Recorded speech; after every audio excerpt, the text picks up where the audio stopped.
So this is going to be a relatively quick video going over how you can actually use the 4-3-3 formation inside FIFA 23. If you're like me and you started off using this formation and you're absolutely getting destroyed on Ultimate Team and you need a way to make this formation work because you do enjoy using it, then stick around for the rest of this video. If you do enjoy this content and you want to see more FIFA 23 content, don't forget to subscribe to this channel as we're trying to reach a goal of 10,000 subscribers. Let's get straight into it. So here we have our Ultimate Team, and as you can see here is a 4-3-3 formation. Now this is actually my brother's Ultimate Team, that's why it's a very standard basic team. I can show you my team in a future video. However, what we want to do is actually go over what the custom tactics are. So in terms of, firstly, what you want to do with the formation is you want to pick the 4-3-3, which is the second version of this formation, which gives you a center defensive midfielder. Now this is going to be the formation you start with, and this is the only formation we're going to cover in this video because we want to just basically get you started as quick as possible. We're not going to waste too much time here.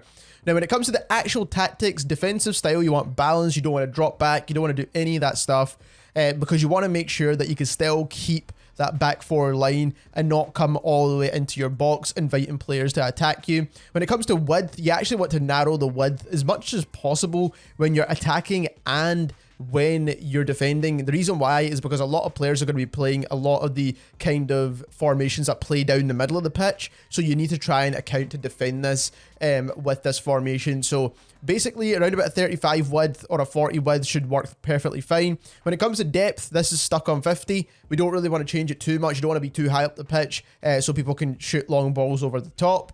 Build up play, you want fast build up. This is going to make sure that you can get across the pitch really quickly once you do win the ball back, and you want to make sure your chance creation is direct passing because you will need to make sure that your players move around a little bit to get in behind certain players on the opposition team. And like I said, a lot of teams are playing in the middle of the pitch right now, a lot of the kind of sweat players, so just keep that in mind when using this formation. Again, width is going to be exactly the same, defending and attacking, just make sure that's the same. Players in the box, personally I just like to have 2 or maybe 3 players in the box, but I want to make sure that I'm not going to be open for a counter attack. That's the most important thing here. So just make sure you've got players back to actually defend. Corners, again, make sure you're not open for a counter attack. It's not a defensive kind of move here, it's just making sure that you don't get hit on the break because it's very hard to defend that. Then, like I said, formation is this one here, and instructions are the most important part of this video. So when it comes to the wingers, what you actually want to do is make sure you've got get in behind and get into the box for a cross. Now, what this is going to do is going to make sure your winger actually follows you. So when you're using, for example, Traore, then that means Zaha will follow that run into the box as well, so that you can actually cross the ball and get some easy cross goals.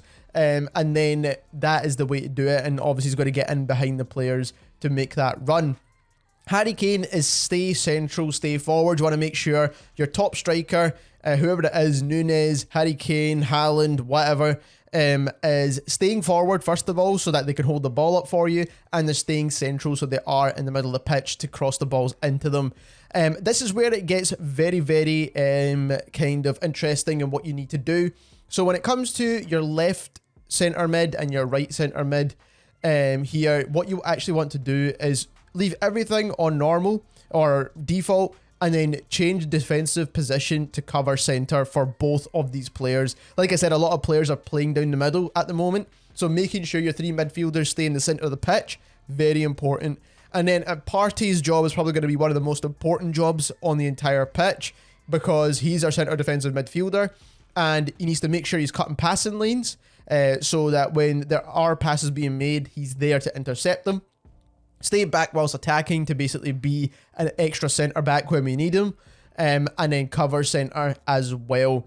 And that's going to just make sure he's obviously in the middle of the pitch where we need him. Then when it comes to the rest of the defence, you want to just make sure that they're balanced, and that way you can actually use them attacking, you can use them defending as well, and hopefully they don't drift too high up the pitch.